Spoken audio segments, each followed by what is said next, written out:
Սիրելի գործընկերներ, ես գիտեմ ձեր սրտերում ինչ կա, բայց նաև խնայեք մեր հեռուստադիտողներին, որքան կարող եք, խնդրեմ։ Շնորհակալություն։ Շնորհակալություն, հարգելի գործընկերներ, ես իմ ելույթը ինչքան էլ զարմանալի է, պետք է սկսեմ քիչ առաջ Facebook-ում Նարեկ Գալստյան անունով օգտատիրոջ կողմից արված մի գրառմամբ, Նարեկ Գալստյանը լրագրող է, ռուսական պետական պաշտոնական 10 գործակալության հայաստանյան թղթակիցն է, եթե չեմ սխալվում, որը արել է հետևյալ գրառումը Facebook-ում։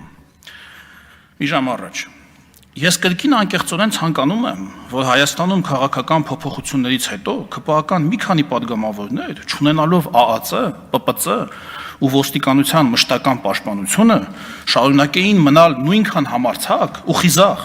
Ավելին, վստահ եմ, որ այդպես էլ մնալու են ու շարունակելու են իրենց պահել նույն ձևով հեգնում է, էլի։ Իրականում քողարկված սպառնում է։ Շատերը չեն հիշի Նարեկ Գալստյանին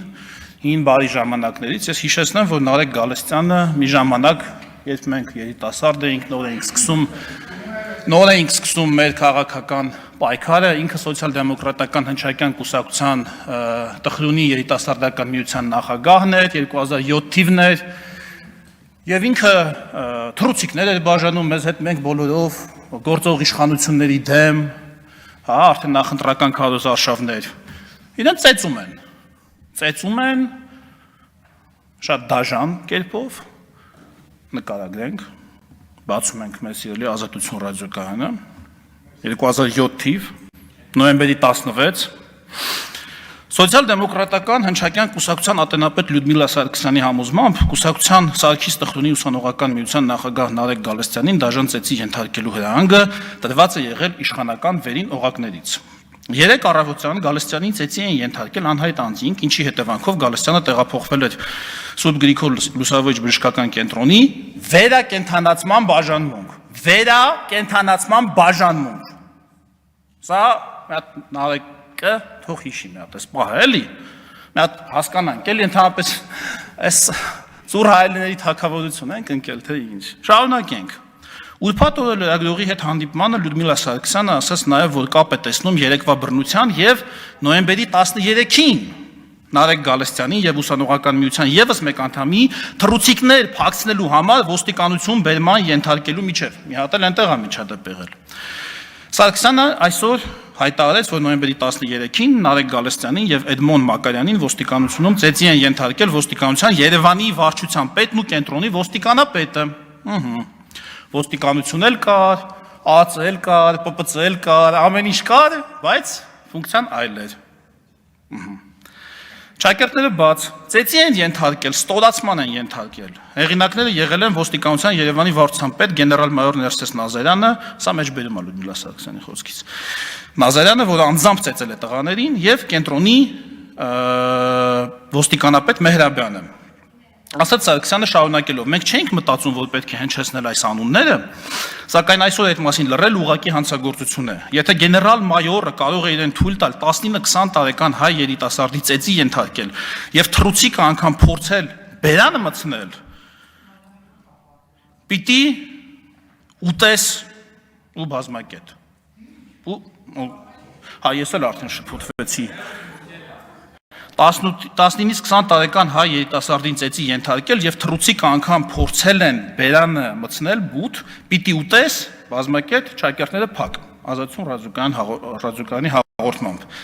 Ես այս վերջին ծեծը Նարեկի նկատմամբ կիրառված կապում եմ նույն անմարդկանց անունների հետ, որոնք 2 օր հետո կատարեցին այդ հանցագործությունը, մտածելով, որ դրանով մեզ ահաբեկում են, նրանք այդ նույն ձևով փորձեցին երիտասարդությանը ահաբեկել, ասաց Լյուդմիլա Սարգսյանը։ Ես չեմ կարծում, որ դա կոնկրետ ոստիկանությունն է, հիմա ոստիկանությունը առանց վերևից ուղղորդվելու ոչ մի քայլ չի անում։ Դա կապում եմ անմիջական ամենավերևների հետ, այսինքն հրահանգով, քաղաքական։ Սրանի պատասխան կհիշեք Հյուսիսային պողոտայում շենք բացելու ժամանակ, հետո ճեպազույցի ժամանակ հարց են տալիս Ռոբերտ Քոչյանին, ով ինչքան հիշում եմ մոտավորապես այդ ժամանակ մամուլում շատ էր քննարկվում, ասում ով այդ երիտասարդը չեմ էլ ճանաչում կամ ընդհանրապես ում է պետք իրան ծեծել, այս ոչի մի բան, ու այն ժամանակվա մամուլի արխիվը եթե նայեք, մեկնաբանություններն էր, որ դե ում է պետք, այսինքն ծեծելու կարիք չկա, էլի, տենց, նես չի որ Չէ, այսինքն այդ գործիքակազմին դիմելու անհրաժեշտությունը չկա, մի բան չի արել, հա մի թռուցիկա, հա բաժանել, մեզ պետք չէ, այդքան մի օր հասական վիճակում չի, որ դիմենք, հիմա ես ինչի եմ այսքանը ասում։ Նարեկ։ Ասեք այդ ում ես դու սպառնում։ Նարեկ Գալստյան։ Այս ժամանակներն ես կարոտել։ Ուզում ես հետ գան այս ժամանակները, թե հիմա որ էլ sense բաներ չկան, որ ամբախ դուրս տալու համար թռուցիկը մարդու բերանը չեն կողում։ Ասենք այտենց ոգևորվել ես, հա ոգևորվել ես, թե բա ոնց են քայլելու առանց, հիմա էլ առանց ԱԾ-ի, առանց ՊՊՑ-ի ինչ է, բան ունես ասելու, խոստանում եմ, ոչ ԱԾ, ոչ ՊՊՑ, որտեղ տես թուղթ կա, որտեղ կարամ ստորագրեմ, ընթացակարգով, չգիտեմ, թե այսինքն դու ինչով ես սպառնում, դու սպառնում ես մի որևէ օրինական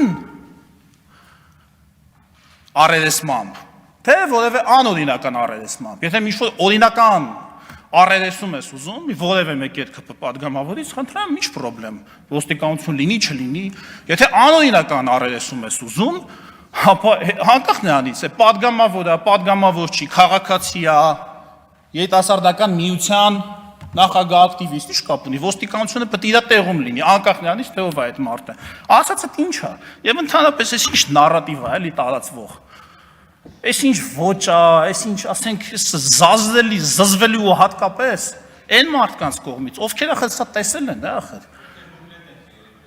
Ում բերանը թռուցիկ մտցնելու փորձ է եղել, ու հիմա կանգնում են, այսինքն ինչն եք դուք, լավ, ինչները տա ավելացել, լավ։ Սենց հասկանամ էլ, ինչները տա ավելացել։ Այս եք ուզում, ասում եք հաջորդ իշխանություն, բայց եթե հաջորդ իշխանությունը թռուցիկ բերան մտցնողը լինի, քո բերանն էլ կարա մտցնի այդ թռուցիկը։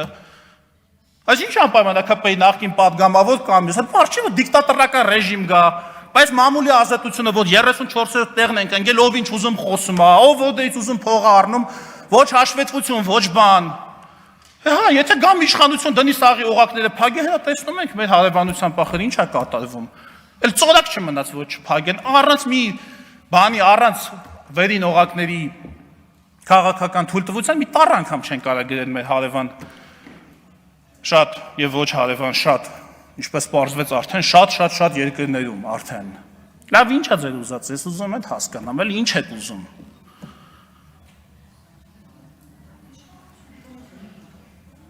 Կամ այսօրվա պահվածքը, ասենք, սա ինչ է ընդհանրապես, սա ինչ վիճակ է, ես ճեպազույցի վախտել ասեց բաները, այն ֆեյքերին էլի բանն, ֆեյքերին միացրել են էլի հարցակման ռեժիմի վրա, հիմա էլ եմ ասում, եկել է ստեղից Լևոն Քոչարյանը, ազգային ժողովի փոխոսնակին ասում է, դու ով ես։ Տղա ջան, ինքը ազգային ժողովի փոխոսնակն է, հարցը պաշտոնի մեջ չէ, նախ ինքը Հակոբ Արշակյանն է, ով քո հայրիկի դեմ պայքարը սկսել էր այն ժամանակներում, երբ որ իր դեմ պայքարելու համար թռուցիկը մարդկանց բերանն էին կողում ու ինքը չի վախեցել։ Այդ պայքարից ինքը չի վախեցել ծեծվելուց, այդ ժամանակներում Հակոբ Արշակյանը քո հոր դեմ քաղաքական պայքար է սկսել, այնքը այդ տղեն է։ Դու կարաս մի ռեժիմի պայմաններում, երբ որ ամբախ զամբախ դուրս տալու համար թռուցիկը մարդու կամ ճիշտ խոսքեր են, մենակ ամբախ զամբախ չէ, այսինքն քաղաքականության մեջ կամ արդարացի ճիշտ, ինչպես ասողն է կարծում, չէ, բոլորն էլ կարծում են, որ իրենք ճիշտ բաներ են ասում։ Ճիշտ խոսքի համար կամ քննադատական խոսքի համար դու կարաս Միդաս ռեժիմի դեմ պայքարես, որ ժամանակ թռուցիկը բերանն էին կողելու, ծեծելու էին, սատկացնելու էին, Արոն Լևիկ տանեին Գրիգոր Լուսավորիչի վերակենդանած։ Դու ռիսկ անեիր, այդ իշխանության որ քեզ ցես պահեի։ Դու ռիսկ անեիր։ Դու ոչ կարայիր ձեր այդ ֆեյքերը, որ հիմա մտել գրում են, դու ով ես։ Ես էլ եմ իրանցից մեկը, իմացաք, ովքեր որ հիմա գրել են, մտեք մի հատ նայեք սրա, տակ, բոլորից խմբային պատասխանում եմ։ Ես էլ եմ այդ մարդը, ով 2007 թվականին Երբ Ռոբերտ Քոչարյանի դեմ պայքարելու համար թռուցիկը մարդու բերանն էին կողում, այդ ժամանակ իր դեմ ելել եմ պայքարի, չունենալով ես մենք չենք ունեցել, հա, կներեք, մենք չենք ունեցել կենտրոնում 3 բնակարան, հիմա էլ չունեմ, հա, չունենալով, հա,